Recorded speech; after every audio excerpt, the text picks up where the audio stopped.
Guys आज हम लोग स्टार्ट करेंगे कि हम लोग विदाउट डूइंग एनी डिवीजन। ठीक है ना। हम कैसे बता सकते हैं कि ये टर्मिनेटिंग है या नॉन टर्मिनेटिंग है। जैसे हम लोग डिस्कस कर चुके हैं। अगर आपको पता नहीं है टर्मिनेटिंग नॉन टर्मिनेटिंग तो मेरी प्रीवियस वीडियो देखिए। उससे आपको पता चल जाएगा टर्मिनेटिंग और नॉन टर्मिनेटिंग डेसिमल क्या होता है। देखिए, मैं आपसे पूछूं 7/50 क्या ये टर्मिनेटिंग है। टर्मिनेटिंग मतलब अगर 50 से 7 को आप डिवाइड करोगे तो एग्जैक्ट एक आंसर आएगा। यानी कि इस तरीके का आंसर तो नहीं आएगा 0.467 डॉट डॉट डॉट। ओके। तो देखिए, अगर डिनोमिनेटर जो है ना, डिनोमिनेटर के फैक्टराइजेशन, अगर डिनोमिनेटर के फैक्टराइजेशन जो होते हैं आपके, यानी कि prime factorization should say prime factorization of denominator should be in the form of 2 raised to the power m into 5 raised to the power m. See, what is the factorization of 50? This is 2 into 5 into 5. So 2 raised to the power 1 into 5 raised to the power 2. So the prime factorization of 50 are 2 raised to the power 1 into 5 raised to the power 2. That's why this is a terminating decimal. Okay, अगर आप divide करोगे 50 से तो ये terminating decimal होगा। Let's take another example. 7/8. 7/8. So what are the factorization? But you have to consider, first you have to check whether they are in simplified form or not. Yes, they are in simplified form. If it is not in simplified form, then convert into the simplified form first. तो हम लोग क्या करेंगे, सबसे पहले हम लोग 8 को फैक्टराइज करते हैं, प्राइम फैक्टराइजेशन। ठीक है, तो आप बोलोगे sir it is 2 into 2 into 2 that is equal to 2 raised to the power 3। This is 2 raised to the power 3। तो क्या ये टर्मिनेटिंग है?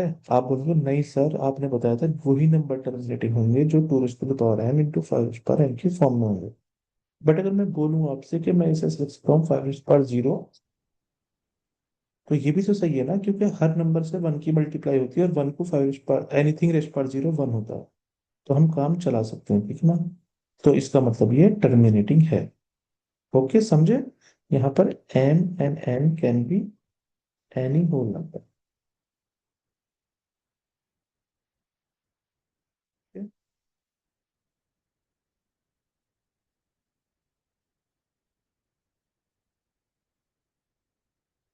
आगे चलते हैं, देखते हैं कि अब आप मुझे बताइए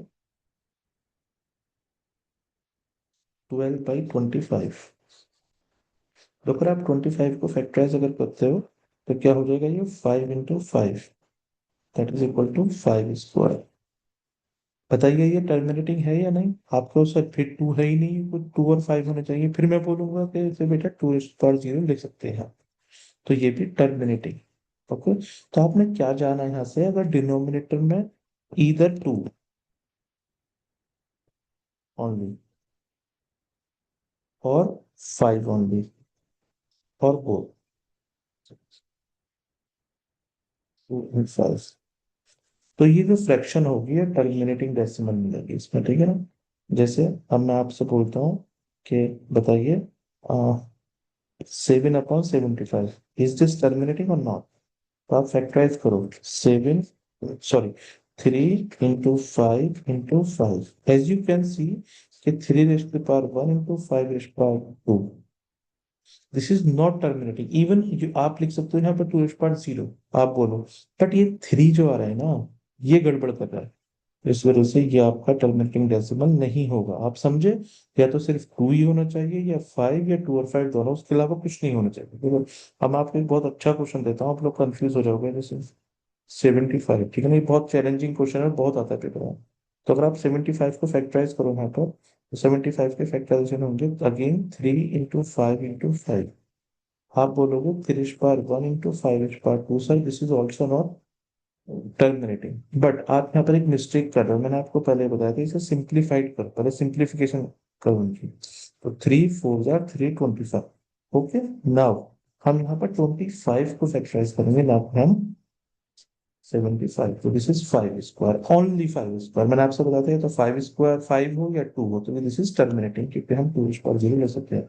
hopefully this is clear to you guys. अब आपके लिए मैं होमवर्क दे देता हूँ कि आपको बताना है कि 14/35। देखते हैं बताएंगे। चलो ये और कर देता हूँ मैं आपके लिए। जैसे सिंप्लीफाई करो, 2 7 जा 2, वो 7 2 जा 7 5 जा, so 2/5।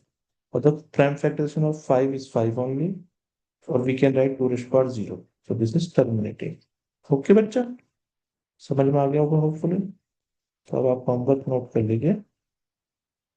8 upon, this is 8/56 first, second 120 upon 750, third